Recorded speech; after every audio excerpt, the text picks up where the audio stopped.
In the ancient city of Jericho, nestled in the heart of Canaan, stood a woman whose story would defy expectations and challenge societal norms. Her name was Rahab. To the people of Jericho, she was an outcast, a woman labeled and dismissed because of her past and profession. Rahab was a prostitute, a profession that carried immense stigma, marking her as unworthy and unclean in the eyes of her community. She lived on the fringes of society, both literally and metaphorically, as her house was built into the city's wall, far from the center of power and influence. Imagine the weight of such rejection. Day after day, Rahab would feel the piercing stares of judgment from her neighbors, hear the whispered conversations that stopped abruptly as she walked by, and endure the shame that seemed inescapable. Her identity was confined to what others saw on the surface, yet beneath it lay a heart yearning for something greater, a life beyond the walls of Jericho and the labels society had placed upon her. Jericho itself was a city of grandeur and strength, renowned for its fortified walls that seemed impenetrable. To its inhabitants, these walls symbolized security and invincibility. But for Rahab, those walls might have felt like a prison, a constant reminder of her separation from others and her confinement to a life she hadn't chosen. Her position within the wall physically reflected her societal position, marginalized, overlooked, and undervalued. But Rahab's story teaches us that rejection is often the soil where purpose grows. Her life, seemingly insignificant and discarded by human standards, was about to take a turn that no one could have predicted. God's plans, after all, are rarely in line with human expectations. He specializes in using the least likely people to fulfill the greatest purposes. Perhaps you can relate to Rahab's experience. Have you ever felt rejected, as though your past mistakes or the opinions of others define your worth? Have you ever felt as if the world has placed you in a box, convinced you're incapable of anything greater? Rahab's story reminds us that those labels do not define us, and that in God's hands, even the most broken stories can be rewritten into something extraordinary. As we delve deeper into Rahab's life, it's important to understand the cultural and spiritual climate of Jericho. The city was steeped in idolatry, with its people worshiping gods made of stone and wood, gods that could neither speak nor save. Rahab, like everyone else in Jericho, would have grown up surrounded by these idols, hearing tales of their supposed power. Yet deep within her, a seed of faith in the true God was beginning to sprout, a faith that would soon be tested and revealed. The stage was set. Rahab's rejection by society, her position in the walls of Jericho, and the growing unrest in her spirit were all pieces of a larger puzzle. Unknown to her, the God of Israel had already marked her for a divine purpose. She was about to become a central figure in one of the greatest stories of faith and redemption ever told. Transitioning to the next chapter, we leave Rahab at the precipice of her destiny. The walls of Jericho may have seemed unshakable, but God's plans were already in motion. In the midst of this grand narrative, Rahab's life was about to intersect with the spies sent by Joshua. Her courage and faith would soon shine through, transforming her from an outcast to a woman called for something special. And so, Rahab's journey begins. Rejected by her community but seen by God, her story invites us to consider how our own rejection might be the beginning of a divine calling. Let us move forward into the next chapter to uncover how Rahab's encounter with the Israelite spies became the turning point in her extraordinary transformation. Jericho was a city like no other. Its massive walls, standing tall and proud, symbolized security and defiance. To those who lived within its boundaries, the city represented power, stability, and a sense of untouchable pride. But to the Israelites encamped on the other side of the Jordan River, Jericho was a challenge, the first obstacle in their God-ordained mission to claim the Promised Land. Its walls were legendary, and its reputation was that of an impenetrable fortress. Yet even the strongest walls cannot stand against the plans of the Almighty. God had declared that Jericho would fall, and his people, led by Joshua, prepared to move forward in faith. The people of Jericho, however, were not ignorant of the Israelites' presence. They had heard the stories of the Red Sea parting, of Pharaoh's mighty army being drowned, and of the victories the Israelites had achieved on their journey.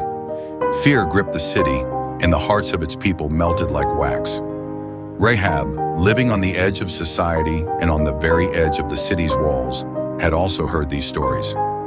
Unlike her neighbors, however, she saw these accounts not as tales of terror, but as evidence of a powerful and living God. While others clung to their idols and the perceived safety of Jericho's walls, Rahab's heart began to turn toward the God of Israel. It was during this tense period that Joshua, the leader of Israel, sent 2 spies to Jericho. Their mission was clear: assess the city's defenses and prepare for the upcoming battle. The spies, however, were foreigners in a hostile land, and their presence did not go unnoticed. Soldiers were dispatched to find them and eliminate the threat they posed. In this moment of danger, Rahab's courage and faith intersected with God's divine plan.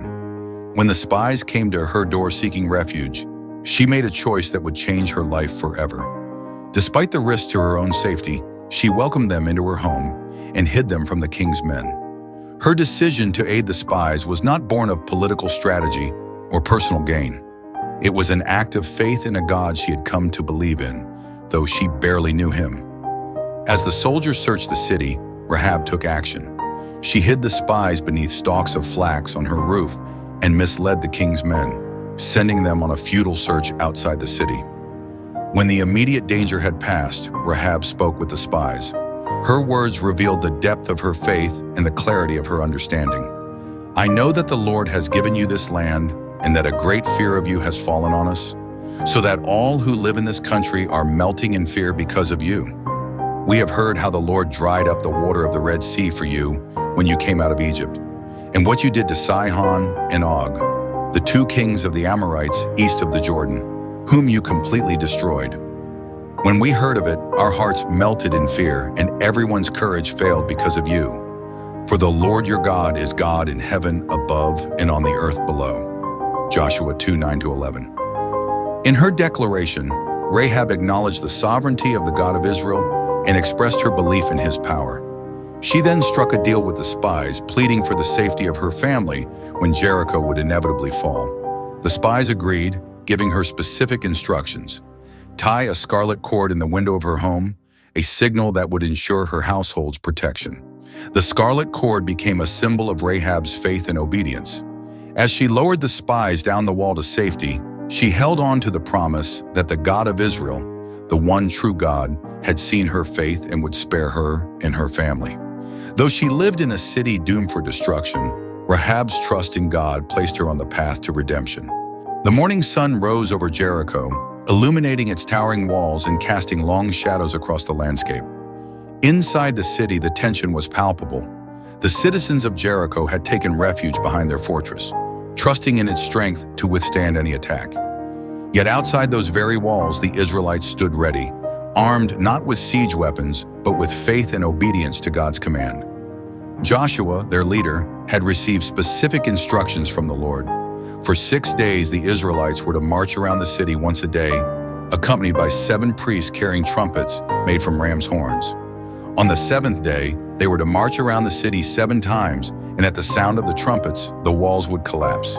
The strategy seemed unconventional, even absurd to any military mind, but the Israelites trusted in God's plan. Each day, as they circled the city in solemn silence, the tension within Jericho grew. Its inhabitants watched in fearful anticipation, unable to comprehend the purpose of this strange procession. Among them, Rahab waited with bated breath, her scarlet cord a bold declaration of her faith and her alignment with the God of Israel. The 7th day dawned. As the Israelites began their march, the atmosphere crackled with expectation. This day was different, the culmination of God's promise and Rahab's trust. 7 times they circled the city, their steps steady, their faith unwavering. On the final lap, the priests blew their trumpets, and Joshua commanded the people to shout, "Shout, for the Lord has given you the city." The sound of the trumpets mixed with the voices of thousands, a deafening roar that shook the earth. Then, as God had promised, the unthinkable happened. The mighty walls of Jericho crumbled to the ground, not from the force of weapons or battering rams, but by the power of God's intervention. The Israelites charged into the city, claiming victory as the Lord had declared. In the midst of the chaos, Rahab's home stood untouched. The scarlet cord in her window marked her household as protected, a beacon of faith amid destruction. The two spies she had sheltered returned, fulfilling their vow to her. They led Rahab and her family to safety, away from the ruins of Jericho and into the Israelite camp. Rahab's rescue was a testimony to God's faithfulness and her courageous belief in his power. Though she had been an outcast in her own city, she was now welcomed into the community of God's people. Her act of faith had not only saved her life, but also secured her place in the unfolding story of redemption. Transitioning to the next chapter, we see Rahab's life transformed as she leaves behind the ruins of Jericho. Her journey of faith continues, taking her from a woman of ill repute to a revered ancestor in the lineage of Christ. Her story is far from over, as God's plans for her reveal the depth of his mercy and the heights of his purpose. Rahab's life had been irrevocably changed. Standing outside the ruins of Jericho, she watched as the city that had once been her home lay in smoldering devastation. The walls that had once protected it now served as a testament to God's power. For Rahab, those walls symbolized more than destruction. They marked the end of her old life and the beginning of something extraordinary. Escorted by the spies, Rahab and her family were brought to the Israelite camp. They were greeted with curiosity and a mixture of skepticism and acceptance. After all, Rahab was a Canaanite and a former prostitute, a far cry from what the Israelites might have expected as an ally. But the scarlet cord in her window spoke louder than words. It was a symbol of faith, redemption, and the promises of God fulfilled. Joshua himself acknowledged Rahab's courage and faith. She was not merely a survivor of Jericho, but a vital part of God's plan. Rahab, once an outcast, now stood among God's chosen people. The initial days were filled with adjustment as she learned the customs, laws, and ways of the Israelites. Her determination to integrate and her openness to learning quickly won the respect of those around her. In the midst of her transition, Rahab found solace in reflecting on the God of Israel, the God who had spared her life and given her a second chance. She listened intently as the Israelites recounted stories of their journey, from the parting of the Red Sea to the manna in the wilderness. Each story reinforced her belief that she had made the right choice in trusting this God who was unlike any she had ever known. As time passed, Rahab's faith deepened. She not only embraced the God of Israel, but also became an active part of the community. Her story of salvation and redemption became a source of inspiration to others. Through her actions, she demonstrated that God's mercy was not confined by nationality, status, or past mistakes. Among the Israelites, Rahab met a man named Salmon. Their meeting was a turning point in her journey. Salmon, a leader and man of integrity, saw beyond her past and recognized her for the courageous and faithful woman she had become. Their bond grew, rooted in mutual respect and shared faith. In time, they married, a union that further integrated Rahab into the fabric of Israelite life. Rahab's new beginning was not without challenges. There were whispers and lingering prejudices as some struggled to accept her past. But Rahab faced these with grace and a steadfast commitment to her new life. She knew that her identity was no longer defined by her past actions, but by her faith in the God who had redeemed her. Her marriage to Salmon marked the start of a family lineage that would echo through history. Rahab's story, once one of shame and survival, became a testament to the transformative power of faith and God's ability to use anyone for his purposes. Transitioning to the final chapter, Rahab's legacy unfolds as we see how her faith not only changed her life, but also became a pivotal part of God's redemptive plan for the world. Rahab's story did not end with her assimilation into the Israelite community. Instead, her life became a symbol of God's redemptive power, a beacon of hope for anyone who has ever felt unworthy or discarded. Through her, God demonstrated that he does not see people through the lens of their past mistakes, but through the potential of their faith. Years passed and Rahab's family grew. Her union with Salmon brought forth a son named Boaz, a man whose life reflected the grace and generosity that Rahab had modeled. Boaz would one day become a key figure in another story of redemption, the story of Ruth, a Moabite widow who, like Rahab, found herself an outsider yet embraced by the God of Israel. Rahab's legacy began to intertwine with the greater narrative of God's work among his people. Through Rahab's lineage came King David, a man after God's own heart, and from David's line came the promised Messiah, Jesus Christ. Rahab, once a woman scorned and rejected by her own society, was now part of the genealogy of the Savior of the world. Her inclusion in this sacred lineage was not accidental. It was a divine affirmation of the transformative power of faith. The impact of Rahab's faith extended far beyond her immediate family. Her story became an enduring testament, mentioned in the scriptures as an example of living faith. The author of Hebrews included her in the Hall of Faith, recognizing her belief in God over the security of her city's walls. James, in his epistle, highlighted her actions as evidence of faith expressed through deeds. Rahab's life spoke to generations, reminding them that faith is not about perfection, but about trust and obedience to God's calling. Reflecting on her journey, Rahab's transformation invites profound introspection. How often do we allow our past to define us? How often do we doubt that God can use us despite our shortcomings? Rahab's life challenges us to see beyond our limitations and embrace the purpose God has for each of us. Her story is a reminder that God's grace is sufficient to redeem and repurpose even the most broken lives. As Rahab's name echoed through history, her story became more than a personal testimony. It became a message of hope and a call to action. To the outcast, it says, "You are seen and valued by God." To the believer, it says, "Step out in faith, even when the path is uncertain." To all, it declares that God's plans are greater than our understanding, and His love knows no bounds. Rahab's life was a profound demonstration of how God uses ordinary people for extraordinary purposes. Her legacy, woven into the fabric of salvation history, He invites us to trust in a God who specializes in turning ashes into beauty, despair into hope, and rejection into purpose.